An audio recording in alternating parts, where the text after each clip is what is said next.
విడాకుల వ్యవహారం అందరికీ తెలిసిందే. పెళ్లైన తర్వాత సినిమాలు చేస్తే వారి వైవాహిక జీవితం దెబ్బతింటుందని, అందుకే అమలాపాల్ ని సినిమాలు మానేయమని విజయ్ తల్లిదండ్రులు చెప్పినా అమలాపాల్ వారి మాటను లెక్క చేయకుండా వరుస సినిమాలు ఒప్పుకుంటున్నందున విజయ్ విడాకులు తీసుకుంటున్నాడన్నది కోలీవుడ్ సమాచారం.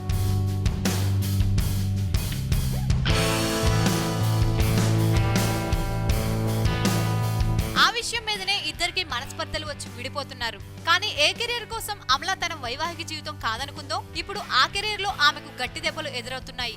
అమలాపాల్ కు వ్యతిరేకంగా ఆమె భర్త, ఆమె మామ మీడియాకెక్కి పరోక్షంగా విమర్శలు గుప్పిస్తున్నారు. ఏ సినిమా కోసమైతే ఆమె ఇంత రిస్క్ తీసుకుందో ఇప్పుడు ఆ సినిమా నుంచే ఆమెను తప్పిస్తున్నారని సమాచారం. పాపం అమలా పరిస్థితి పెనం మీద నుండి పొయ్యిలో పడ్డట్టయింది. సబ్స్క్రైబ్ చేయడం మర్చిపోకండి. వీలైతే లైక్, కుదిరితే కామెంట్ పెట్టండి. ఇలాంటి ఇంట్రెస్టింగ్ బ్రేకింగ్ బిగ్ న్యూస్ మాకు తెలిసిన వెంటనే మీకు తెలియజేస్తాం. మాతో టచ్ లో ఉండండి.